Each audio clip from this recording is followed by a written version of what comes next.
জান্নাতে যেতেও তিনটা জিনিস লাগবে। কয়টা জিনিস?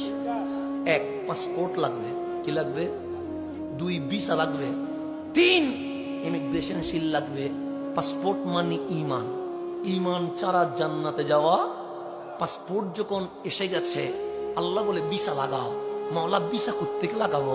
কোরআন বলে আকিমুস সালাহ, নামাজ পড়, জান্নাতের ভিসা লাগবে। ওয়া আতুজ যাকাহ, যাকাত দে, জান্নাতের ভিসা লাগবে।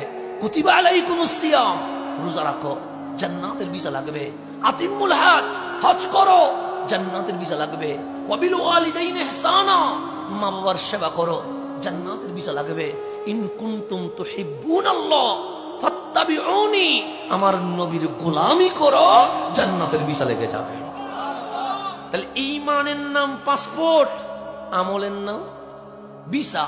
এখন পাসপোর্টও এসে গেছে, ভিসাও এসে গেছে, যাবেন কোথায়? জান্নাতে। আল্লাহ বলে জান্নাতে যাওয়ার জন্য ফ্লাইট হতে হবে। মাওলা ফ্লাইট কোথায় যাবে?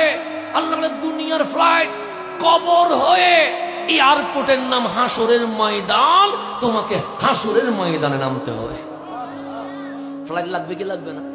ফ্লাইট মানে এয়ারপোর্ট, এয়ারপোর্টের নাম হাসরের।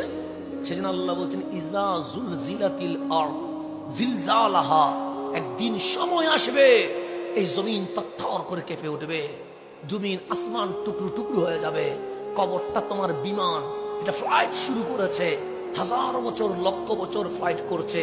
ও আখরাজাতিল আরদু আসকালাহা, যেদিন তোমার কিয়ামত হয়ে যাবে, সেদিন তোমার বিমান, কবর নামক বিমান, তোমাকে যাত্রী হিসেবে কবর থেকে বের করে হাসরের ময়দান আমি মালিকের সামনে দাঁড় করায়া দেবে। এখন চলে গেছেন কোথায়? এয়ারপোর্টে। কোথায়?